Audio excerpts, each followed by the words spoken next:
नमस्कार मित्रों, वंदे मातरम, वंदे गौ मातरम।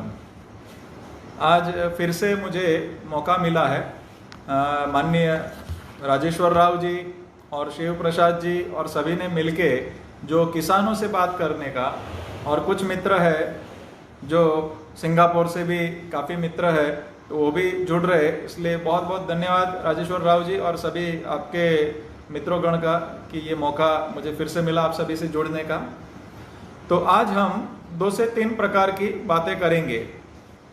उसके अंदर एक बात थी कि कैसे पंचगव्य आधारित प्रोडक्ट का उपयोग करना, क्यों करना, और उसके द्वारा कैसे स्वास्थ्य को ठीक रखा जा सकता है और कैसे भारत के गांवों के लोगों का स्वास्थ्य ठीक हो सकता है। और उसके बाद के विषय जो आएंगे वो हमें गौ कृपा अमृतम के विषय में जो पिछला शिविर हुआ था उसके विषय में जो संदर्भ में जो प्रश्न थे उसके प्रश्नोत्तरी हम लोग जोड़ेंगे। तो एक तो मैं पहले बहुत बहुत धन्यवाद करूंगा राजेश्वर राव जी का कि जिन्होंने बहुत ही कम समय में कर्नाटक में इतना बड़ा मुहिम ये बना दिया है कि बड़ी प्रमाण में किसान और सभी लोग जुड़ रहे। तो यही भावना से हम मिलके आगे बढ़ेंगे तो हमें किसान और गाय को वापस खड़ा होने को समय नहीं जाएगा। फिर से धन्यवाद मित्रों। पंचगव्य की बातें कर रहे हम, तो क्या सिर्फ हम गाय को बचाने के लिए कर रहे हैं कि क्या हम हवा में, कुछ लोग ऐसा समझ सकते हैं कि भाई हवा में बातें हो रही है। नहीं, बिल्कुल वैज्ञानिक है। हम दुनिया के कोई भी कोने में हो, पंचगव्य का उपयोग करके हम स्वास्थ्यपूर्ण जीवन जी सकते हैं। तो पहले हम कुछ प्रोडक्ट का विषय लेते हैं कि गांव के लोग कैसे स्वस्थ रह सकते हैं और शहर के लोग कैसे स्वस्थ रह सकते हैं पंचगव्य आधारित। तो जैसे गांव से शुरुआत करते हैं छोटी, कि आपके घर पे गौ माता आई और आपने बड़े सम्मान पूर्वक देशी गौ वंश को ही रखना है। पहली बात मैंने पहली बार बताया था, वही बात मैं वापस रिपीट कर रहा हूं कि शुद्ध देसी गाय को ही शब्द उपयोग करना है। विदेशी गाय के मूत्र के अंदर नए काम के तत्व भी बहुत है। विदेशी गाय के साथ में भैंस के मूत्र और उसके दूध में भी हानिकारक तत्व पाए गए हैं। तो सिर्फ मैं जब भी गाय की बात बोलता हूं तो शुद्ध देशी गौ माता भारतीय सभी नस्ल की, सभी राज्यों की गाय माता को ही समझना है। उसको गिर भी सिर्फ समझना नहीं है। तो सभी भारत की माताएं अच्छी है, वही पकड़ के चलना है। ठीक है। तो पहली बात हम करेंगे कि गौमूत्र। तो गौमूत्र को महाऔषधि कहा गया है। तो गौमूत्र को जो महाऔषधि कहा गया उसको कैसे हम वैज्ञानिक तरीके से साबित करें, तो वैज्ञानिक तरीके से हम लोग ने बहुत अभ्यास किए थे। तो अभ्यास के अंदर अगर हम देखें तो हम लोग कहते हैं कि भाई गौमूत्र के अंदर गोल्ड के पार्टिकल्स है। तो ये देखिए आप मित्रोजन देखेंगे कि यहाँ पे जो गोल्ड के पार्टिकल्स कितने हैं, सिल्वर के पार्टिकल्स कितने हैं, तो अलग अलग प्रकार की सभी औषधीय गुण के पार्टिकल्स कितने हैं, वो पूरा डिटेलिंग में अभ्यास किया है। और मतलब हमने 1-2 गायों का नहीं, 100 से ज्यादा गौ माताओं का अलग अलग प्रकार से अभ्यास किया और 450 गौ माताओं का गौमूत्र का एनालिसिस साइंटिफिकली किया है। जैसे ये देखेंगे आप कि गौमूत्र के अंदर ये पीएच कितना है। तो हमने कोरोना के लिए जब पीएच की बात बोली तो हर एक गौमूत्र का पीएच अलग है। इलेक्ट्रिक कंडक्टिविटी कितनी है, तो इलेक्ट्रिक कंडक्टिविटी आपको समझ में आएगा। एंटीऑक्सीडेंट कितना है, तो एंटीऑक्सीडेंट समझ में आएगा कि कितने टॉक्सिक को वो आराम से निकलता है। और वैसे ही इसके अंदर नेचुरल फॉर्म में स्टीरॉइड भी है और जिंक भी है, जो अभी कोरोना के लिए जिंक की गोली बोल रहे हैं, तो जिंक, ऐसे बहुत सारे पैरामीटर्स। तो मतलब 5100 कंपाउंड गौमूत्र में पाए गए हैं। तो उसको सुलभ स्वरूप में कैसे पिया जा सकता है, तो गांव के लिए मैं सीधा बात आपको बताता हूं कि सवेरे किसान मित्रों को एक ही काम करना है कि ताजा गौमूत्र, जैसे सूर्योदय से पहले लेने का विधान है। सूर्योदय से पहले आपकी जो भी स्वस्थ गौ माता है उसका गौमूत्र कोई स्टील के पात्र में हो सके तो, या फिर तो पीतल के पात्र के ऊपर जो कलई की होती है उसके अंदर लेकर के फिर उसको 7 कपड़े से सूती से छान के रख देना है। तो आप 1 या 2 दिन तक वो गौमूत्र पान कर सकते हैं। तो आपके घर पे अगर कोई पित्त के प्रकृति वाले है तो पित्त की प्रकृति को कैसे समझेंगे, तो पित्त की प्रकृति जैसे हमको एसिडिटी ज्यादा होती है, हमको अंदर थोड़ा जल रहा है ऐसा लग रहा है, तो वो मनुष्य को, वो आदमी को कैसे करना है, उसके अंदर थोड़ी सी मिश्री मिला देनी है, या फिर थोड़ी सौंफ मिला देनी है, या फिर थोड़ी दुर्वा का रस मिला देना है। तो प्यार से कोई भी किसान पूरे भारत में लगभग तकरीबन सभी को अनुकूल आ जाएगा। 1000 में से लगभग 999 लोगों को ये सरलता से गौमूत्र को पान करना हो जाएगा। वैसे ही जब भी आप कंडे की राख करते हैं, जैसे आपने धूप बत्ती करा या फिर आपने कंडा जलाया या फिर यज्ञ किया, तो उसकी भस्म है, उसकी भस्म से, जैसे हम लोग ने ये गोबर के भस्म से ये दंत मंजन बनाया है, तो ये दंत मंजन जो किया है, वैसे ही आपको किसान क्या करना है कि आपके घर पे जो भी भस्म निकली गोबर की, देशी गाय के कंडे की, उसको सूती कपड़े से एकदम पतला छानना है। अगर वो मोटा पार्टिकल्स रह गया तो दांत का इनेमल घस जाएगा, तो पार्टिकल एकदम छोटा होना चाहिए। तो वो पार्टिकल छोटा लगा के फिर थोड़े बबूल का चूर्ण वगैरह, थोड़ा नमक करके, थोड़ा तिल का तेल मिला के या सरसों का तेल मिला के दंत मंजन आप करिए, तो आपके घर से दंत मंजन का खर्चा चला जाएगा। तो गांव के लिए ये बहुत सरलता से दंत मंजन का पैसा आपका बचने वाला है। उसको ब्रश से भी उपयोग कर सकते हैं, वैसे भी नहीं, लेकिन लाइट सॉफ्ट ब्रश होना चाहिए।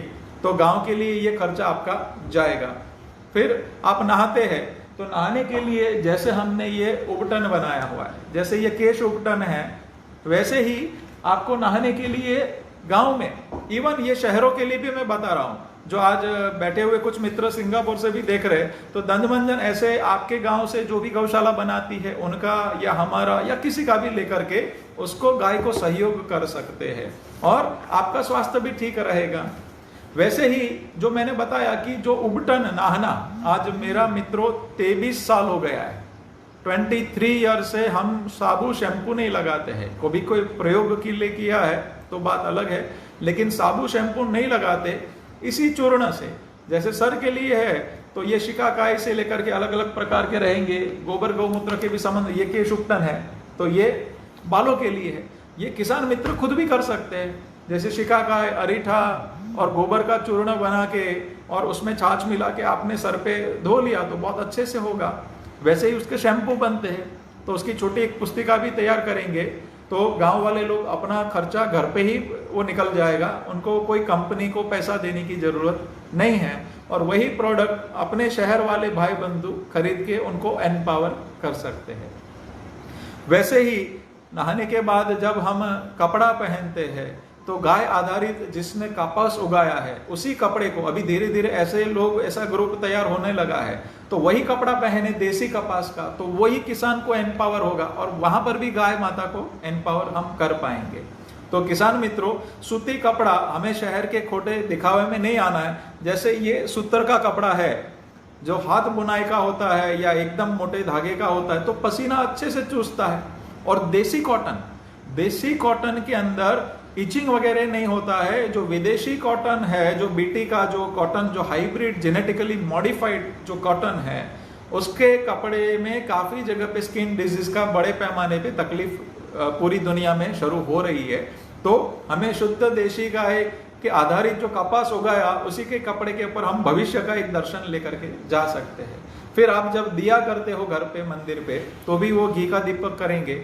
और जैसे ये धूप बत्ती हम करते हैं, तो ये नवग्रह की समिधा है, तो हालांकि इसको हम लोग ने और प्लास्टिक के रैप नहीं कर पाए थे, तो कभी कभी बारिश में थोड़ा सा उसमें हवा लगती है, पर ये धूप बत्ती ऐसे उपयोग करके आपके घर पे ही भगवान को दिया करना, धूप बत्ती करना, तो गाय आधारित हम एम्पावर कर सकते हैं। और ये छोटे गांव में कहीं पर भी बन सकता है, तो सरलता से हम जुड़ सकते हैं। भोजन हम करेंगे, तो ये देखिए, मैं ये जो भी बात कर रहा हूँ गांव और शहर को साथ में लेकर के कर रहा हूँ। जैसे हमने भोजन करना शुरू किया, तो गांव वालों ने तो अपने गांव में ही उगा लेना है। जैसे टमाटर है, तो हमारे गांव की जरूरत कितनी थी उतने गाय आधारित उगा लीजिए। हमारे गाय मूंग कितना चाहिए, चावल कितना चाहिए, तो गांव में से ही गांव में हो जाना चाहिए। फिर क्या करना है हमें, जैसे कोई विदेश में बैठे हुए मित्र है, कोई शहर में बैठे हुए मित्र है, उनको मूल गांव में जो भी गाय आधारित अनाज पकाते हैं उनसे वो अनाज खरीदना है, तो वो एम्पावर हो जाएगा और आपको शुद्ध अनाज मिलेगा, शुद्ध सब्जी वगैरह मिलेगा। तो एक दूसरे से जोड़ते जोड़ते ये मैं बात करने का प्रयत्न करता हूं। उसके बाद में हमको कहीं पर भी, जैसे यज्ञ करते हैं सवेरे या शाम, आपने थोड़ा सा एक अग्निहोत्र यज्ञ कर दिया, तो 5 मिनट से 10-15 मिनट का यज्ञ होता है, लेकिन आपके आजू बाजू का पूरा वातावरण ही बदल जाएगा, क्योंकि उसमें अंदर से इतने अच्छे अच्छे वायु छूटते हैं। जैसे फॉर्मलिन वायु छूटता है, तो वो वायु आज भी पूरी जगह पे हॉस्पिटल में भी वो समझ लीजिए एंटीबैक्टीरियल के लिए उपयोग होता है, एंटी फंगस के लिए उपयोग होता है। तो अपने आप वो गोबर और घी का वो यज्ञ करने से वायु पैदा होता है और शुद्धिकरण होता है अपने आजू बाजू का। वैसे ही प्रोपलिन वायु छूटता है जो बारिश समय पे करता है, वैसे ही बहुत सारे वायु छूटते हैं। जैसे यज्ञ की मैं एक छोटी सी बात कर देता हूं, ताकि वो तो कहीं पर भी बैठे बैठे दुनिया में हम कर सकते हैं मित्रों, कि आपके घर पे जब यज्ञ किया उसमें से जो भस्म बची तो वो चुटकी भर पानी में डाल दीजिए, तो उसमें ऑक्सीजन भी बड़ी प्रमाण में होता है, एंटीबैक्टीरियल होता है। आपके घर पे आरओ अगर पानी का हम उपयोग कर रहे हैं तो उसमें बहुत सारे मिनरल्स रह जाते हैं, तो वो पानी आ जाता है लेकिन वो मिनरल्स जेन्युइन होते नहीं है। तो गांव में या शहर में कहीं पर भी यज्ञ के बाद की जो भस्म है थोड़ी चुटकी भर आप डाल दीजिए या कपड़े में गाल छान के डाल दीजिए, तो वो भी परिणाम सुंदर मिलेगा। तो उसके अंदर जिंक भी है, कोबाल्ट भी है, तो बड़े प्रमाण में उसके अंदर माइक्रो न्यूट्रिशन और मिनरल्स है जो आपके पानी को अल्कलाइन बनाएगा। अल्कलाइन बनना चालू हो गया तो आपके रोगों का ऐसे ही शमन होना चालू हो जाता है। और इकोलाई नाम की जो गंभीर बैक्टीरिया है उसको बहुत सरलता से वो स्वरूप में से कंट्रोल कर लेता है। तो इतना बड़ा अंदर भस्म के अंदर ताकत है मित्रों। तो गांव के किसान से लेके शहर और विदेश के सभी मित्रों को मैं विनती करूंगा कि 5-10 मिनट के यज्ञ करें। आप जो भी इष्ट देवता को मानते हैं उनको याद करके ये भस्म आप उसको पानी में डाल के प्रयोग कर सकते हैं मित्रों। और यही यज्ञ की प्रक्रिया के द्वारा आपके आजू बाजू का वातावरण इतना शुद्ध होता है कि आपका मन शांत होने लगता है। तो ये हमें सबको मिलके करना है। और किसान मित्रों को वो भस्म थोड़ी थोड़ी मिला के गौपूर्व अमृतम जब स्प्रे करते हैं उसके अंदर भी उपयोग आप सरलता से कर सकते हैं। फिर आप जब रात को सोते हैं तो जैसे हमने ये नस्य बनाया है वैसे ही शुद्ध देशी गाय का घी, तो इसमें देखिए वो थोड़ी गंभीरता रखनी है हमें, प्रोडक्ट बनाने वालों को भी और उपयोग करने वालों को भी, क्योंकि अगर घी अधपका है तो भी प्रॉब्लम हो जाएगा। तो ये बहुत ही अच्छे प्रकार का नस्य हम लोग भी बनाते हैं और काफी लोग और भी बनाते हैं। तो 2 बूंद यहाँ और 2 बूंद यहाँ डाल के और 3 से 4 बूंद नाभि में डाल के ऐसे 7 बार ऐसे करना है और 7 बार ऐसे करना है, क्लॉक एंड एंटी क्लॉकवाइज। तो आपकी नींद बदल जाती है। जैसे काफी लोगों को खर्राटे आने की आवाज भी बंद हो जाती है, स्नोरिंग की आवाज 70% लोगों को हफ्ते 10 दिन में ही बंद हो जाती है।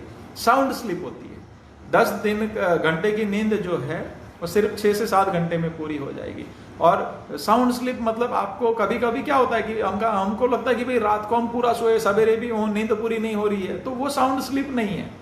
साउंड स्लीप मतलब भले कितना भी हो, आपको बीच में कोई ज्यादा स्वप्न नहीं आते हो, बीच में उठना नहीं पड़ता हो, जब उठते हो तब पूरा फ्रेश लगते हो थोड़े 5 मिनट के अंदर ही, वो साउंड स्लीप कही जाती है। तो मन शांत हो जाना चाहिए एकदम, तो मतलब ड्राउजीनेस नहीं होना चाहिए। तो ये सब के लिए आप नस्य को आपके जीवन में जोड़ेंगे।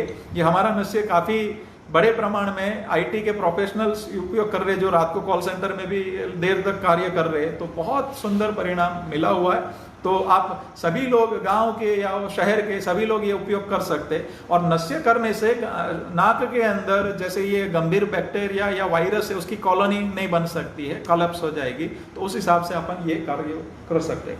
और सबसे बड़ा इंपॉर्टेंट ये साथ में एक और एक चीज बता देता हूं गांव के मित्रों के लिए। जैसे आपको हमारे देखो यज्ञ करने के पहले एक विधान था, सभी मित्रों को पता होगा कि यज्ञ करने से पहले शरीर का शुद्धिकरण के लिए पंचगव्य का पान करने के लिए बोलते थे, ठीक है ना। पंचगव्य का पान करते थे। फिर कुछ पूजा के बाद पंचामृत वगैरह हमें दिया जाता है। वो क्या है? सबसे बड़ा समाधान बायो वेपन्स के लिए ये बनने जा रहा है मित्रों। कोरोना के लिए हम लोग ने पहले काफी समय पहले कुछ बातें रखी थी कि गांव में तकलीफें कम आएगी। क्यों? क्योंकि वहां पे बैक्टीरिया से फेमिलियर लोग हैं, वायरस से फेमिलियर है। क्योंकि 1 ग्राम गोबर में 100 करोड़ से ज्यादा बैक्टीरिया और वायरस होते हैं, तो वो शरीर उसका आदी है, उसके लिए फेमिलियर है। तो एंटीबॉडी बनाने की उनकी क्षमता ऑलरेडी बन चुकी है। तो गांव में बहुत कम दिक्कतें आएगी लेकिन बहुत कम आएगी। तो हमारे गांव में या हमारे पूरे देश के अंदर ऐसी प्रचलन थी कि हम यज्ञ के पहले पंचगव्य का पान करते थे। कुछ लोग हर हफ्ते करते थे, हर हफ्ते कुछ पूजा विधि में अपन पान करते थे, पंचामृत वगैरह। तो वो गुड बैक्टीरिया के साथ में हल्के पैथोजेंस भी जाते थे। तो वो जब हम पान करते थे तो वो पान करने के समय हमारा शरीर उसके आदी होता जाता था, तो कभी दिक्कत आएगी ही नहीं। तो मेरी दो हाथ जोड़ के सभी गांव वालों से विनती है कि स्वस्थ गाय का पंचगव्य का उपयोग हर कुछ समय पे करना शुरू कर दे। कुछ वैद्यों का सलाह लेना है तो सलाह लेकर के किया जाए, बट वो जब आपने शुरू कर दिया तो आज तो ये कोरोना वायरस आया है, भविष्य में कुछ बायो वेपन्स ऐसे भी लोगों ने बनाए हैं कि बहुत बड़ी गंभीर हानि कर सकते, तब उनके सामने हमारे भारतीयों को पूरा का पूरा संरक्षण देने का काम गाय माता कर सकती है। और हमने निश्चित प्रकार से हम लोग पंचगव्य का पान करते हैं, बहुत सुंदर परिणाम मिले, बहुत बड़े प्रमाण में हम कोरोना पेशेंट के बीच में जाकर के कार्य कर चुके हैं, तो एक्सीलेंट परिणाम है और हम सेफ रहे हैं उसके बीच में। तो मेरी विनती है कि भाई वो क्या कोरोना लगेगा तो भी कोई दिक्कत नहीं रहेगी ना, आपकी एंटीबॉडी हो गई। आज जिन्होंने पंचगव्य आधारित मेडिसिन ली उनकी एंटीबॉडी सूरत में चेक हुई तो सूरत में हाईएस्ट 47 अभी तक का रिपोर्ट्स था, तो वो एलोपैथी डॉक्टर है मित्र, उनका 51 आया। तो सूरत में हाईएस्ट जिन्होंने पंचगव्य के आधारित अपनी मेडिसिन ली उनका वहां तक पहुंचा है। तो गांव के मित्रों को मेरी एक विनती है कि कैसे भी करके गाय को आपके शरीर के साथ जोड़ो, कैसे भी करके गौमूत्र, दूध, घी, गोबर सभी का सेवन करने का पद्धति हमें सीखना होगा। वो सीख लिया तो आपको भविष्य में कोई भी दुनिया के लोग ने बायो वेपन्स का उपयोग किया या ऐसे वायरस का संक्रमण हो गया तो हम बहुत ही तंदुरुस्त स्वाभिमान के साथ खड़े हो सकते और सहजता से हो सकते, कोई खर्चा वगैरह ज्यादा लगने का कोई संभावना नहीं है। तो इसके लिए हम शहर के लोग क्या कर सकते हैं, तो शहर के लोग बिल्कुल हमारी इम्यूनिटी बना के रख सकते हैं। जैसे हम कोई विदेश में बैठे हुए मित्र है, दूसरे लोग हैं, तो जैसे हम लोग ने गौमूत्र को कॉन्सेंट्रेट करके ये कैप्सूल फॉर्म में लिया है, वैसे ही पंचगव्य के कॉम्बिनेशन को अपन ट्रायल एंड एरर्स के ऊपर है, बहुत सारे अलग अलग पद्धति को हम लोग ने किया है, लेकिन वो सेफ भी होना चाहिए। तो हम लोग ने इम्यूनिटी बनाने के लिए क्या क्या करना पड़ेगा, तो एक तो गाय आधारित कुछ मेडिसिन खाना पड़ेगा, और दूसरा क्या करना है कि हमारी भोजन की प्रथा बदलनी पड़ेगी कि भाई कौन से सीजन में क्या खाना है क्या नहीं खाना है। जैसे मैं आपको शहर और गांव के लिए एक थंब रूल चीज बता देता हूं, इसलिए आपको काफी चीज समझ में आना चालू हो जाएगा। जैसे गौमूत्र का सेवन है सूर्योदय से पहले करना है, हमारा मेडिसिन हो या दूसरे का हो, जनरली सूर्योदय से पहले आपको पान कर लेना चाहिए। आपको रोग है तभी दिन में आप प्रयोग कर रहे हो, बात अलग है, लेकिन आप इम्यूनिटी के लिए कर रहे हो तो सूर्योदय से पहले करना है। दूध का सेवन, दूध का सेवन जैसे दूध गर्म करके आपने घर पे उपयोग कर रहे हैं तो सूर्योदय से पहले का पीने का विधान है और दूसरा सूर्योदय के बाद का विधान है। तो और अगर कच्चा दूध पी रहे, धारोष्ण, गांव के लिए मैं विनती करूंगा कि सीधा निकला हुआ दूध ही तुरंत का सेवन करने का, जो स्वस्थ गाय का, वो 24 घंटे में आप कभी भी पी सकते हैं, तो वो आप बहुत अच्छे से उपयोग करिए। तो दूध की सेवन करने की पद्धति ऐसे रहेगी। तीसरा रहा दही और छाछ वगैरह, तो वो जनरली शाम को या रात को कभी नहीं पिया जा सकता, वो सवेरे या दोपहर को करना है। दही कभी कोरा नहीं खाना है, उसके अंदर हल्का थोड़ा मसाला, हींग वगैरह और धनिया वगैरह का जो मसाला है वो डाल के ही उपयोग करना है। तो वो ऋतु काल के हिसाब से आपको कम और ज्यादा मात्रा करके अपन कार्य उसमें कर सकते हैं। घी का सेवन, जैसे घी का सेवन है गांव या शहर कहीं पर भी, तो घी की कोई भी चीज खाने के बाद या घी खाने के बाद कभी भी पानी का सेवन नहीं करना है। आप चाहे हमारा भी घी खाएंगे लेकिन उसके ऊपर अगर नॉर्मल पानी पी लिया तो फायदे की जगह पे नुकसान होगा। तो घी का सेवन या घी की कोई मिठाई या उसका कोई भोजन करने के बाद पानी पीना है तो चाय जितना गर्म पीना है, तो पानी हो सके तो नहीं पीना है, और पीना ही है तो चाय जितना पिएंगे तो और ज्यादा फायदा करेंगे। तो मतलब ये हमें ध्यान रखना है कि भले हम अमृत खा रहे हैं, अच्छा चीज खा रहे हैं, पान कर रहे हैं, लेकिन उसकी खाने पीने की विधि क्या है उसको हमें सही ढंग से सीखना पड़ेगा। वैसे ही हमने जो ये छोटी पुस्तिका तैयार कर रहे हैं उसके अंदर और एक विरुद्ध आहार को समझना होगा। विरुद्ध आहार के अंदर में सिंपल सी एक बात बताओ, अभी मार्केट में देखो सब जगह पे शुगर फ्री मिठाइयाँ वगैरह भी निकल रही है ना। तो शुगर फ्री मिठाइयों के अंदर अंजीर और खजूर सब लोग मिक्स करते हैं, लेकिन मित्रों अंजीर और खजूर मिक्स करने से कोढ़ होने की संभावनाएं बढ़ जाती है। तो हमें कुछ भी लोग बना रहे, कुछ भी हम खा रहे, इसमें से बाहर आना पड़ेगा। हम दो चीज अच्छी जब जमा करते हैं तो कभी वो विष का भी काम कर लेती है, तो थोड़ा बहुत हमें आयुर्वेद और हमारे पूर्वजों का विज्ञान साथ में लेकर के जाएंगे तो आप कहीं पर भी दुनिया में रहेंगे तो स्वस्थ जीवन जी सकते हैं। कि भाई जैसे दही वड़ा, दही के अंदर साथ में अपन जोड़ते, भले देशी गाय का दही हो, दही के साथ उड़द का बड़ा जोड़ते हैं तो दही बड़ा हो गया। तो सब जगह पे भारत में खा रहे हैं। तो आप कभी भी दही बड़ा खाने के बाद आपका टेस्ट करो तो तुरंत बीपी हाई होगा, थोड़ी देर में, 10 मिनट के अंदर। तो वो विरुद्ध आहार है। तो हमें कौन सा भोजन साथ में लेना है, कौन सा साथ में नहीं लेना है। जैसे दूध के संग 90% नहीं, 99% कोई भी सब्जी का मेल नहीं है। तो वो कब खाना, कैसे खाना, वो हमें सीखना पड़ेगा। तो मेरी विनती है कि हम लोग एक छोटी की पुस्तिका तैयार कर रहे हैं, माननीय राजेश्वर राव जी और सब लोग मिलके उसका हम लोग करेंगे कि हमें कौन से समय पे क्या भोजन खाना है, कौन से ऋतु काल में खाना है और कौन से साथ में खाना है और किसके साथ में विरुद्ध है। इतना बेसिक नॉलेज लेकर के अगर आपने जीवन जीना शुरू किया तो काफी रोग का प्रमाण कम हो जाएगा। जैसे हम लोग गुरुकुल चलाते तो हमारे बच्चे, काफी बच्चे जो घर पे गए हैं, तो एक दो जगह से ऐसी भी बात आई कि भाई हमारे घर पे बच्चों ने आके बोला कि ये 2 रसोई माताजी आप कर रहे हो, मिक्स करेंगे तो स्किन डिजीज होगा, विरुद्ध आहार है। तो अभी से ये बच्चे सीख रहे हैं। तो मेरी सबको विनती है कि ये जो नॉलेज की मैं बातें करने का प्रयत्न कर रहा हूँ वो हजारों साल से पूर्वज हमारे बोल के गए हैं। तो वो नॉलेज को आपके घर पे बसाइए। ज्ञान के प्रकाश से आप स्वस्थ जीवन भी जी सकते, वापस नवनिर्माण देश का भी कर सकते। तो क्या भोजन करना, क्या नहीं करना, वो समन्वय हमें सीखना पड़ेगा। तो पंचगव्य का भोजन के अंदर सबसे बड़ा उपयोग, जैसे दूध, दूध को अमृत कहा गया है। सबसे बड़ा भोजन दूध है। संपूर्ण आहार सिर्फ दूध को ही बोला गया है। तो शुद्ध देशी गाय का दूध, A2 की परिभाषा में नहीं जाना है मित्रों। A2 देखो अभी कुछ कंपनियों ने A2 भैंस का दूध निकाला है, ठीक है, बकरियों में भी A2 होता है।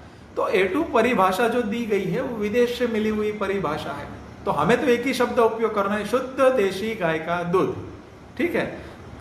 वो आपने अगर कच्चा पिया, जैसे तंदुरुस्त गाय का पीना चाहिए। मैं गुजरात के ग्वाले की कुछ बातें करता हूँ कि गुजरात के ग्वाले समाज है, रबारी और भरवाड़ समाज, वो कच्चा दूध पीते हैं और बाजरे का रोटला खाते हैं। न उनको ड्राई फ्रूट नसीब में है, न वेजिटेबल्स है, न फल फ्रूट है। वो कच्चा दूध पी लेते और बाजरे का रोटला खा लेते। तो उनके, आप कोई शादियों में जाएंगे तो 90% लड़के 6 फीट ऊंचे होते हैं। उनकी इम्यूनिटी देखो, जो अभी भी गाय को टिका के रखे हुए हैं उनको 100 साल में भी चश्मा नहीं होता है, आराम से। एक सर्वे हुआ था कच्छ में कि जो देशी गाय का कच्चा दूध पी रहे ये समाज के, उनके बच्चों को चश्मा नहीं है।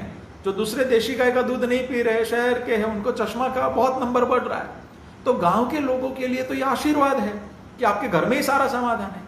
और कच्चे दूध के अंदर विटामिन B12 पेट भर के होता है, भरपूर मात्रा में होता है। तो उनको विटामिन B12 से लेके काफी कंपाउंड होते हैं कि जो दूध गर्म करने से तुरंत उड़ जाते हैं, 50% से ज्यादा कंपाउंड। तो गांव के लोगों के लिए आशीर्वाद है कि ये अभी संभव है। तो गांव के लोग कच्चा दूध पिए और दूध के संग घी का प्रमाण जो करने का है वो भी मैं आपको बताऊंगा कि शहर के लोग क्या कर सकते हैं। कि जैसे शहर के लोग अलग अलग प्रकार के, हम लोग घी बनाते हैं, वैसे ही सादा घी भी ले सकते हैं कि दूध के अंदर गर्म करके फेंट के पिए सवेरे और शाम, कोई भी समय पे। तो वो बहुत ही इम्यूनिटी का काम करता है। जैसे ये घी है तो ये अलग अलग प्रकार के हम लोग घी बनाते हैं। ऐसे हम लोग 10 प्रकार के घृत बनाते हैं। जैसे ये घृत है गौधात्री घृत, तो 1 चम्मच खाया तो 10 आंवले खाने के बराबर होता है। तो इतना इम्यूनिटी भविष्य के लिए अच्छा होगा। और वो बालों में लगाना और खाना जिसने चालू किया तो 1 महीने में 80% लोगों को हेयर फॉल में 90% रिलीफ हो जाता है। तो बहुत ताकत है पंचगव्य की बड़ी मेडिसिन में। लेकिन हमको गाय वालों को ठीक ढंग से प्रोडक्ट बनानी होगी और लेने वालों को ठीक ढंग से खाना होगा, तो अपने आप सब सहज हो जाएगा। ये प्रक्रिया करने से होगा क्या मित्रों? तो मैं आपको बताता हूं कि गांव में बड़े प्रमाण में कंपनियां अंदर घर कर चुकी है। गांव में जाके बड़ी बड़ी मल्टीनेशनल कंपनियां साबुन बेचती है, शैम्पू बेचती है, मेडिसिन बेचती है, अलग अलग प्रकार के विटामिन की गोलियां बेचना चालू हुआ है। डॉक्टरी मेडिसिन बड़े प्रमाण में खर्चा गांव में हो रहा है। वो धीरे धीरे करके 90% से भी ज्यादा हम कम कर सकते हैं। तो गाय आधारित जीवन जीने के बहुत बड़े फायदे हैं। तो गांव में से 90% पैसा बाहर जाता हुआ बचाना है, वो गौ माता ही संभव बना सकती है मित्रों। अभी शहर के लोग करेंगे तो क्या होगा? जैसे कोई शहर के मित्र है या विदेश में बैठे हुए मित्र है, उसने घर पे साबुन उपयोग करते ही है, तो उसकी जगह पे समझ लीजिए गाय आधारित किसने बनाया है उसका खरीदा। जैसे हम लोग ने ये साबुन बनाते हैं, ऐसे बहुत सारे प्रकार के साबुन में हल्का केमिकल आता है, बट जो उपटन है इसके अंदर प्योर फॉर्म के उपटन ही होते, चूर्ण होते औषधियों के, और आटा होता है। तो जो भी आपको अनुकूल है, हमारा ही प्रोडक्ट खरीदना कभी जरूरी नहीं है। आपके गांव में जो बनाते हैं या दूसरी गौशाला बनाती है उनसे खरीद के उपयोग करिए। जो पैसा आपके द्वारा मल्टीनेशनल को जा रहा है उसकी जगह पे गाय के कार्य में लगेगा, तो गाय माता जो रख रहे उनको फायदा मिलेगा। और सबसे इंपॉर्टेंट आपको हेल्दी चीज मिलेगी। जैसे आप गौमूत्र और गोबर से स्नान करते हैं और उसके बाद में आपकी ऑरा चेक करेंगे तो ऑरा का भी फर्क होता है, आपके आजू बाजू के ऑरा का कलर का भी धीरे धीरे फर्क हो सकता है। सातों चक्रों को शुद्धिकरण का भी कार्य गोबर गौमूत्र का स्नान बोला गया है। तो आपने ये चीज उपयोग किया तो पैसा तो गाय के कार्य में उपयोग हुआ, साथ ही में आपके शरीर का स्वास्थ्य भी अच्छा होता है मित्रों। तो मल्टीनेशनल कंपनियां क्या क्या धंधे करती है, कोई कोई साबुन में चर्बी मिलाती है, उसके अंदर चर्बी के तेल वगैरह उपयोग होते हैं, तो उनको एम्पावर करने की जरूरत नहीं है मित्रों। और शैम्पू लगाते हैं तो उसमें कितने बड़े प्रमाण में केमिकल्स के उपयोग होते हैं, तो उसकी जगह पे हम ये सब चीज उपयोग करें, उपटन के अंदर छाछ डाल के उपयोग करिए, बहुत सारा परिणाम मिलेगा। तो ऐसे करेंगे।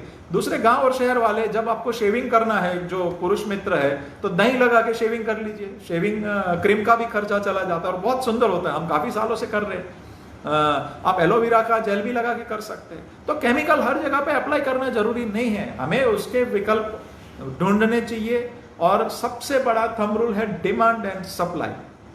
आप सब जो पढ़े लिखे लोग हैं उनको सबको पता होगा, कॉमर्स में एक ही बात है, एक सबसे बड़ा उसका एक्सट्रैक्ट निकाला जाए तो एक ही बात है, डिमांड एंड सप्लाई। डिमांड पैदा करो, सप्लाई अपने आप पैदा होगा।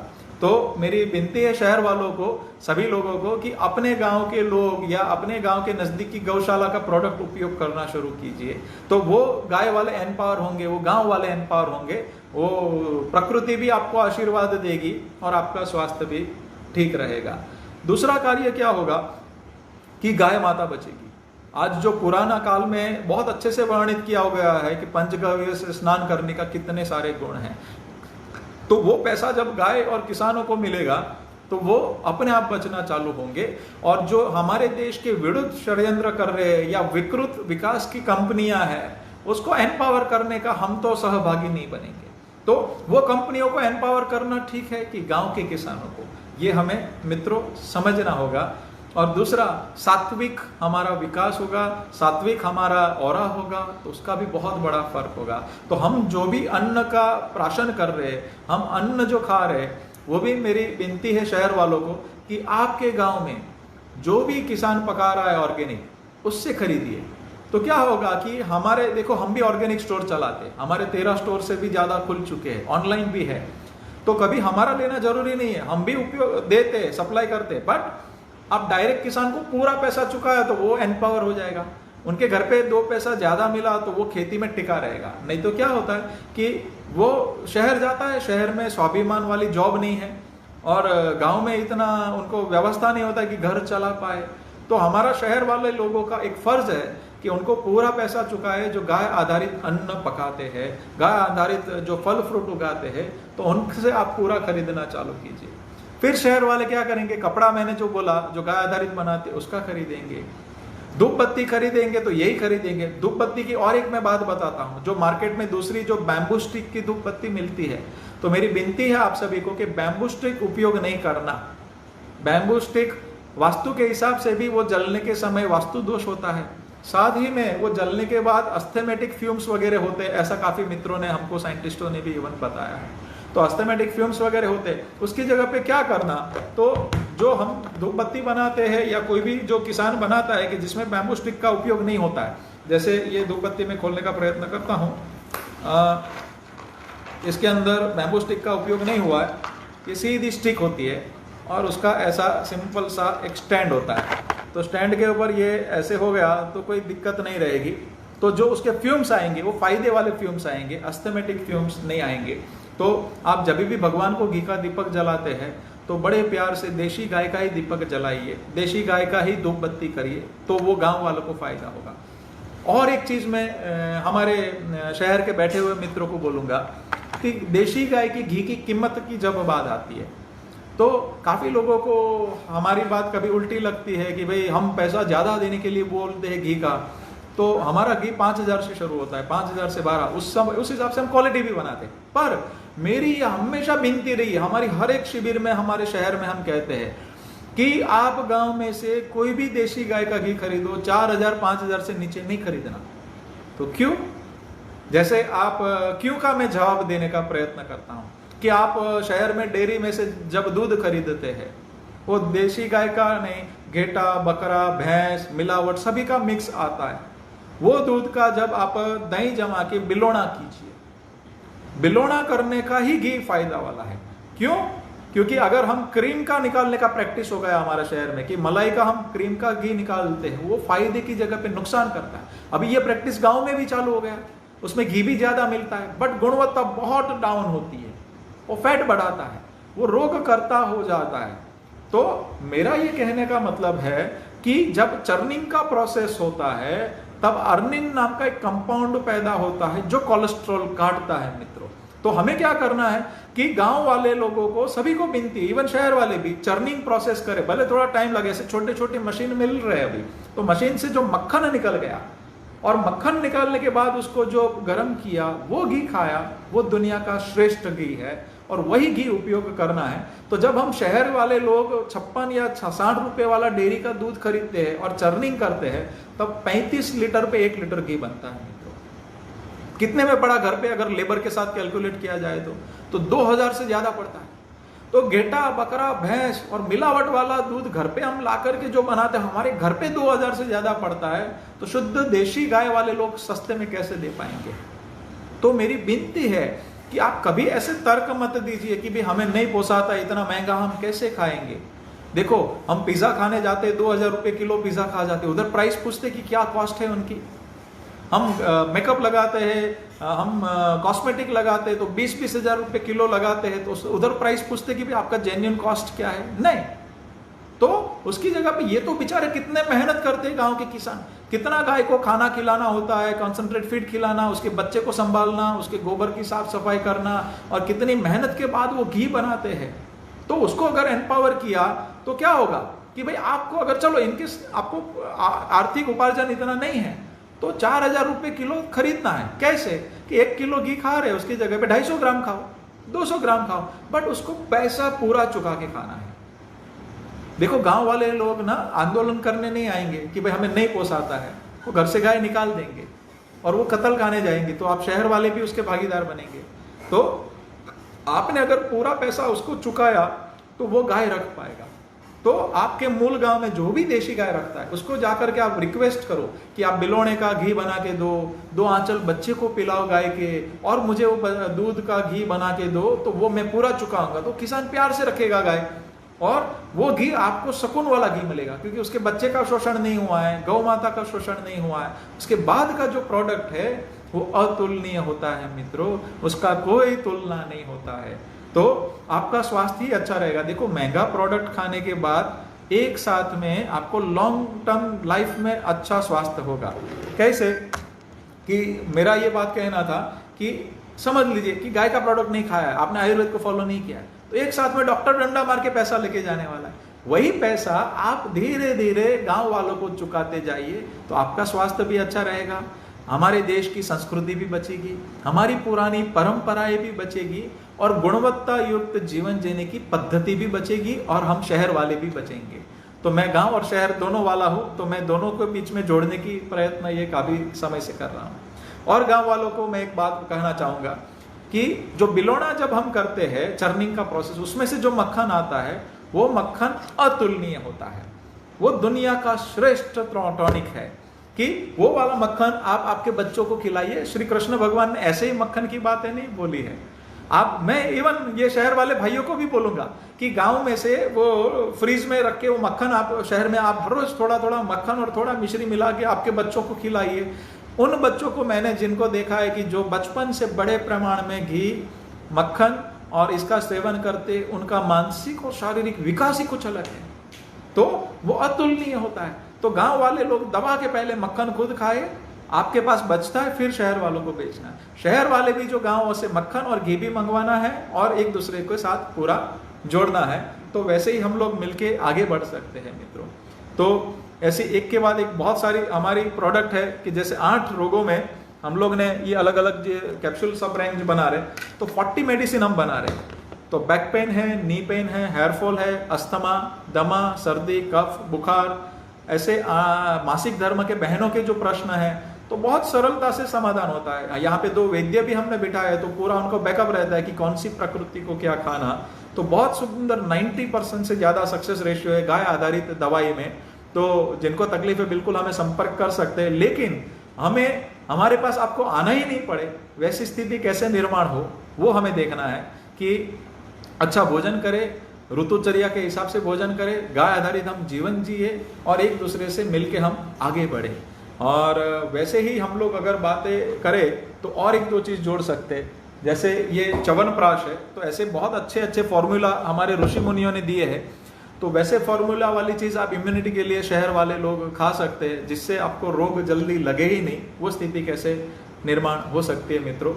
और सबसे इम्पोर्टेंट कि देशी गाय ही क्यों, काफी लोग सवाल पूछते हैं हमेशा कि देशी गाय का ही क्यों आप घी बता रहे, देशी गाय का ही दूध क्यों बता रहे, देशी गाय का ही गौमूत्र क्यों बता रहे।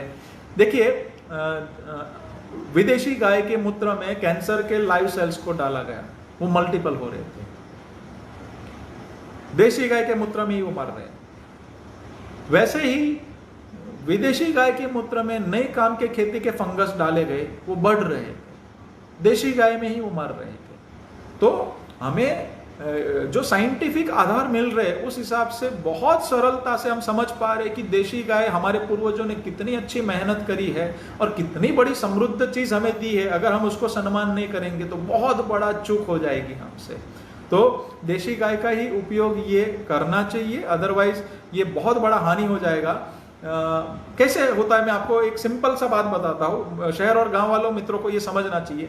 जैसे कच्छ का एक बनी विस्तार है, वहां पे आजादी के समय एक विस्तार के अंदर 90% गौ माताएं थी और 10% वहां पे भैंस थी, और वो प्रक्रिया चली आ रही थी। वहां पे गौचर, बड़े प्रमाण में गौचर थे, गाय माता चर के आती थी, सब लोग को खर्चा भी कम था, तो दूध घी भी उनका बिकता था और वही प्रमाण अच्छे से उनका रहता था।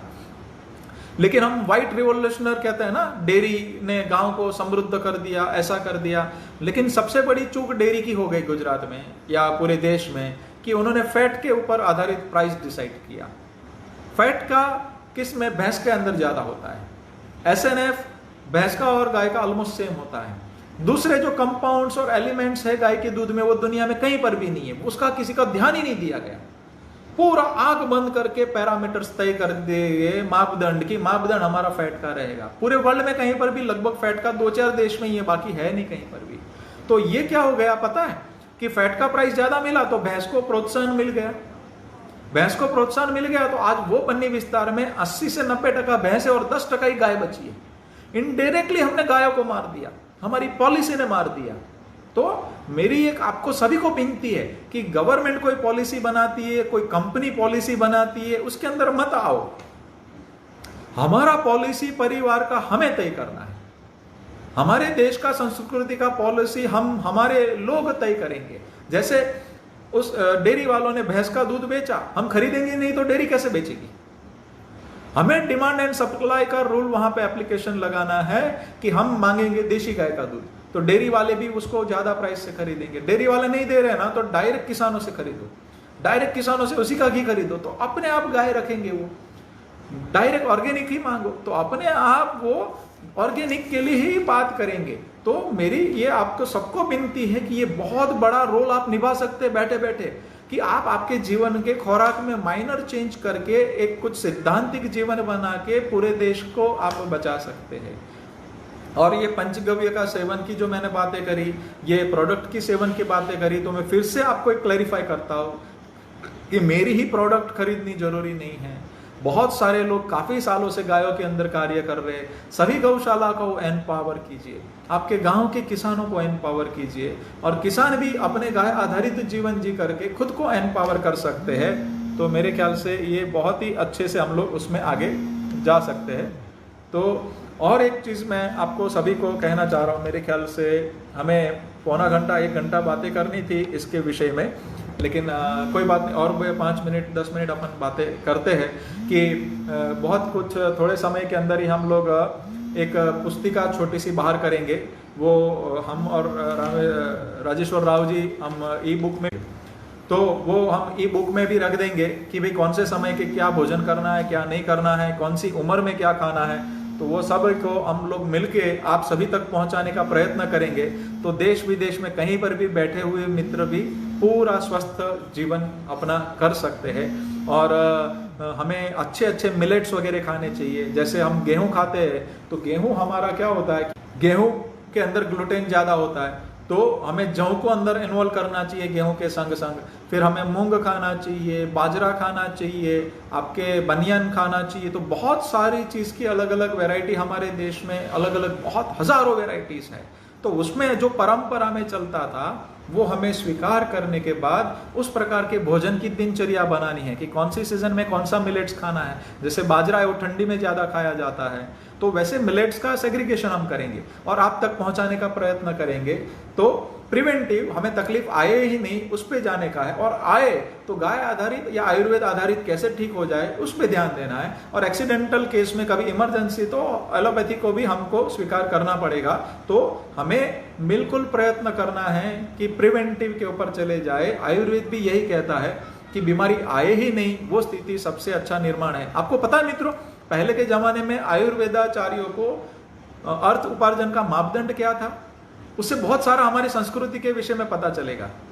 मापदंड यह था कि कौन से गांव के आजू बाजू के वैद्य के आजू बाजू कम से कम लोग बीमार पड़े, कितने ज्यादा ठीक किए वो नहीं, बीमार ही नहीं आए उसको सबसे ज्यादा पैसा मिलता था। ये पहले के मापदंड हमने कुछ शास्त्रों में पढ़े हुए हैं कि भाई बीमारी आए ही नहीं आजू बाजू, तो वो हमारे आयुर्वेदाचार्य का एक फर्ज होता था, उसको हम लोग प्लानिंग करके आगे कर सकते हैं। और वापिस में एक बार लास्ट चीज रिपीट कर देता हूं, क्यों पंचगव्य के आधारित प्रोडक्ट करनी है।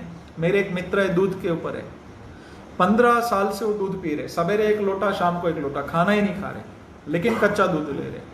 तो दूध संपूर्ण आहार है उनका, जब भी ब्लड टेस्ट करो तो हमारे से भी नॉर्मल है। तो सभी गांव वालों को मैं विनती करूंगा कि शुद्ध देशी गाय का, स्वस्थ गाय का ताज़ा दूध आप पियो, आपके बच्चों को पिलाइए। धारोष्ण दूध पीना है, धारोष्ण का मतलब निकाला और तुरंत पिया, उसके जैसा दुनिया में कुछ भी नहीं है। तो तुरंत आपके घर पे स्वास्थ्य मिलेगा। गौमूत्र के अंदर 5100 कंपाउंड है। दुनिया की जितनी भी एलोपैथी आज तक संशोधित हुई है, copper, manganese, sulphur, steroid, even Ayurveda के अंदर सबसे बड़ी महाऔषधि बोली है गोल्ड के पार्टिकल्स को, सुवर्ण भस्म। लेकिन जिसका पाचन ठीक है वो पचा नहीं सकता ये भस्म वगैरह। लेकिन गोबर गौमूत्र में और दूध में बड़ी मात्रा में सुपाच्य स्वरूप में गोल्ड के पार्टिकल्स होते हैं मित्रों, इसलिए ये पीना जरूरी है। तो वो पिएंगे तो आपका स्वास्थ्य अच्छा रहेगा। क्योंकि देखिए गौमूत्र का सेवन आपने किया, गाय की जो खंड होती है ना उसके ऊपर सूर्य के तो नाड़ी होती है, तो सूर्य से वो किरणें रिसीव करके अपने शरीर में वो एटॉमिक कुछ रिएक्शन करके सुवर्ण बनाती है।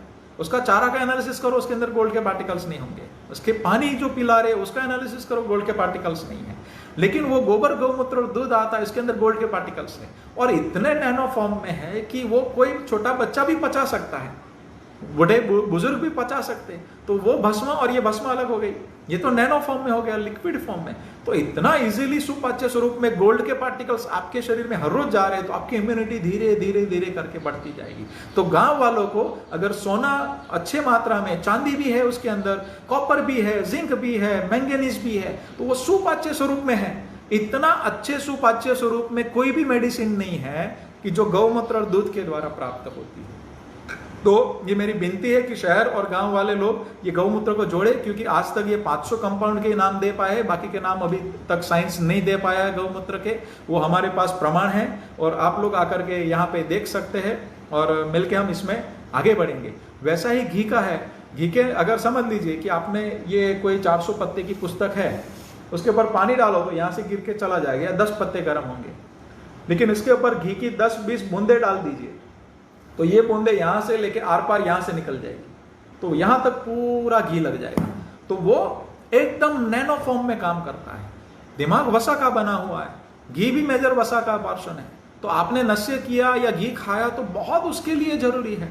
तो ये बहुत साइंटिफिक चीजें हैं कि पंचगव्य आधारित हमें जीवन जीना, तो गाय आधारित हम जीवन जिएंगे तो श्री कृष्ण भगवान और हमारे सभी देवी देवता, चाहे राम भगवान हो, चाहे शिव भगवान हो, ब्रह्मा विष्णु महेश हो, तो आप देखो सभी देवता को भोजन क्या बोला है, तो यज्ञ में आहुति दे करके जो भोजन पहुंचता है। तो शुद्ध गाय नहीं रहेगी तो कहां से मिलेगा कंडा, गाय नहीं रहेगी तो घी कहां से मिलेगा, नहीं मिल सकता। तो प्रॉपर फॉर्म में बनाना होना चाहिए।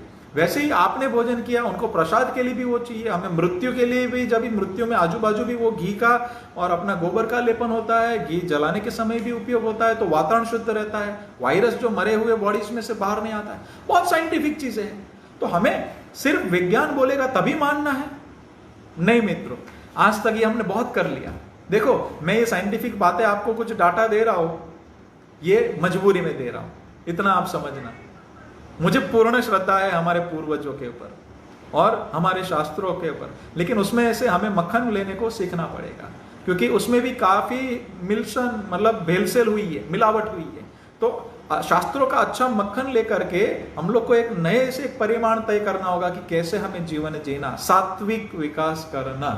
तो मेरी विनती है कि हमें सिर्फ विज्ञान का आधार नहीं पकड़ना है, हजारों साल का हमारा बेस है वही पकड़ना है।